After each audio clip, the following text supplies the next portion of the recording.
आता पुढची महत्त्वाची बातमी बघूयात। मस्साजोगचे सरपंच संतोष देशमुख हत्याकांडानंतर राज्य पूर्ण हादरून गेलंय। या प्रकरणामध्ये एकीकडे नवनवीन खुलासे होत असल्यामुळे घडामोडींना वेग आलाय। या प्रकरणामध्ये आज कोणकोणत्या महत्त्वाच्या घडामोडी घडल्यात बघूयात। एकतर मस्साजोग प्रकरणावरून धनंजय मुंडे यांच्या मंत्रिपदाच्या राजीनाम्याची मागणी विरोधकांसोबतच काही सत्ताधारी आमदारांकडून केली जाते। त्यांनी राजीनामा दिल्याची चर्चाही सुरू होती, मात्र आजच्या मंत्रिमंडळ बैठकीला धनंजय मुंडे उपस्थित होते आणि आपण कुठलाही राजीनामा दिला नसल्याचं धनंजय मुंडेंनी स्पष्ट केल्यामुळे सगळ्या चर्चांना पूर्णविराम मिळालाय। तर दुसरीकडे मुख्यमंत्री आणि उपमुख्यमंत्री अजित पवारांच्या बैठकीत दादांनी सीएमकडे नाराजी व्यक्त केली।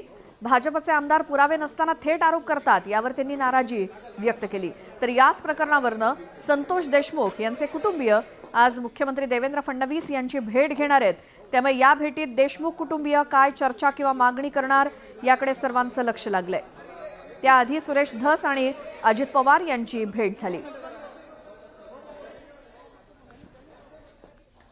तर मी राजीनामा दिलेला नाही असं वक्तव्य खुद्द धनंजय मुंडेंनी केलं। त्यामुळे तर राजीनाम्याच्या चर्चांवरती स्वतः भाष्य केल्यामुळे धनंजय मुंडेंच्या राजीनाम्याच्या चर्चांना पूर्णविराम लागलाय। दरम्यान बीडमधील सरपंच संतोष देशमुख हत्या प्रकरणामध्ये धनंजय मुंडेंवरती सातत्यानं निशाणा साधला जातोय। विरोधकांनी राज्यपालांची भेट घेऊन मुंडेंच्या राजीनाम्याची मागणी केली होती, मात्र या प्रकरणामध्ये आता धनंजय मुंडेंनी राजीनामा दिल्याची चर्चा काल रंगली होती आणि धनंजय मुंडेंच्या राजीनाम्याबाबतचा निर्णय अजित पवारांनी राखून ठेवला असल्याचं देखील सूत्रांच्या माहितीतून समोर आलं होतं। मात्र धनंजय मुंडेंनी राजीनामा दिलेला नाही असं स्वतः स्पष्ट केलंय। त्यामुळे या चर्चांना पूर्णविराम मिळालाय।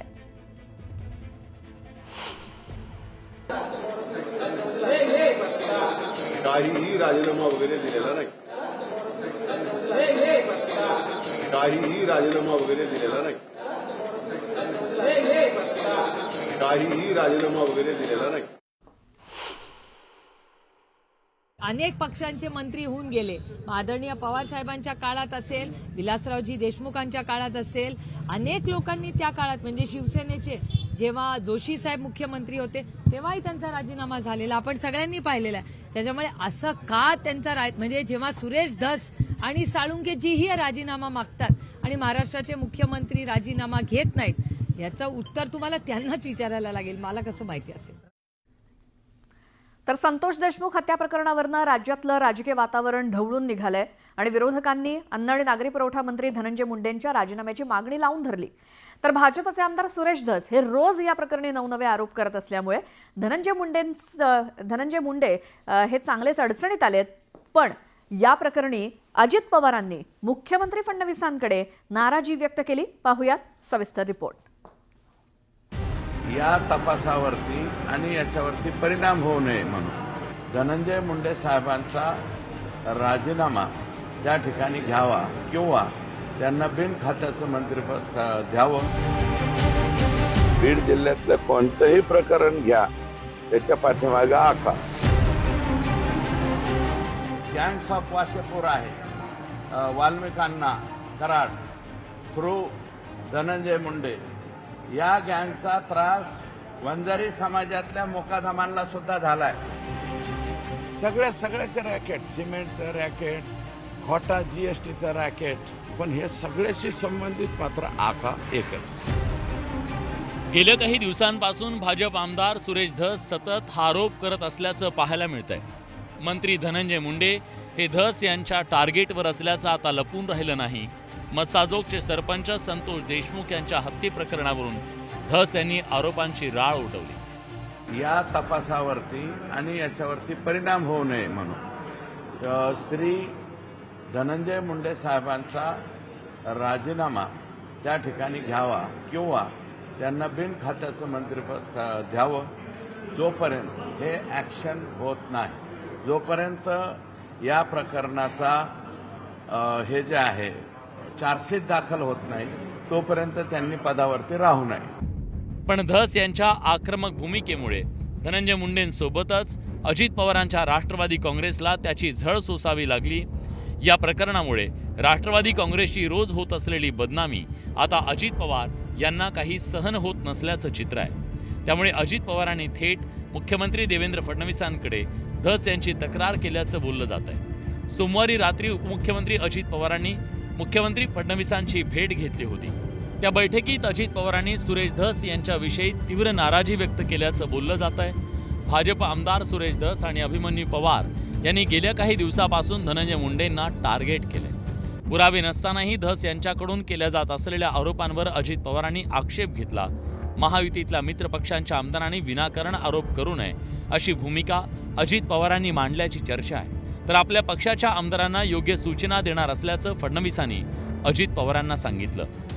खरं तर धस यांच्या टीकेमागचं कारण म्हणजे पवनचक्की खंडणी प्रकरणात ज्या वाल्मिक कराडला सीआयडीनं अटक केली तो कराड धनंजय मुंडेंचा निकटवर्ती आहे आणि त्यामुळे विरोधकांनी हा मुद्दा लावून धरलाय।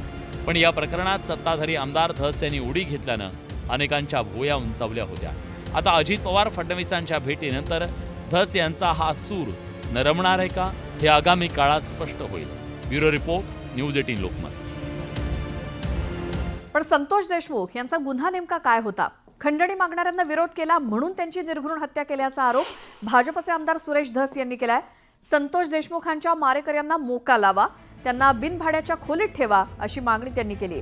तर आरोपींना त्यांच्या नातेवाईकांना आणि मित्रमंडळींना भेटू देऊ नका, त्यांची तेरे नाम चित्रपटातल्या सलमान खान सारखी अवस्था झाली पाहिजे असा टोला सुरेश धस यांनी लगावला।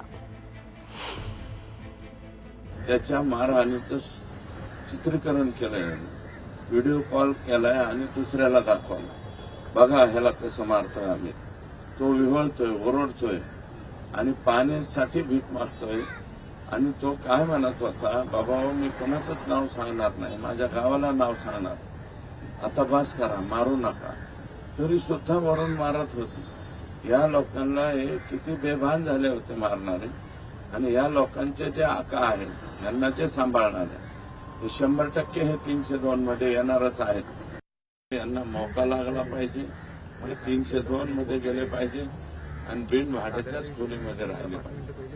आणि यांना बिन भाड्याच्या खोलीत कुठे ठेवायचे हे सुद्धा मी सीएम साहेबांना सांगणार। जवळपास नातेवाईक मित्रमंडळी गेलेच नाही पाहिजे, एकटेच राहिले पाहिजे आणि पूर्ण यांचा तेरे नाम झाला पाहिजे। तेरे नाम पिक्चर बघितला ना तुम्ही, त्याच्यातला जो सलमान खान आहे तशी यांची अवस्था झाली पाहिजे। हे तेरे नाम सारखे पागलवाने हिंडले पाहिजेत, अशा पद्धतीची यांची अवस्था आपल्याला त्या ठिकाणी करायची। मुख्यमंत्र्यांनी सांगितलेल्या शब्दाप्रमाणे यातल्या कुणालाही सुट्टी मिळणार नाही। आका असो, आकाचा आका असो, नाहीतर बाका असो, नाहीतर टाका असो, ही सगळीच्या सगळी ही बिन भाड्याच्या खोलीत गेली पाहिजे, एवढा प्रामाणिक प्रयत्न आम्ही करू। तर संतोष देशमुख हत्या प्रकरणामध्ये शासन कठोर भूमिका घेऊन पीडित कुटुंबाला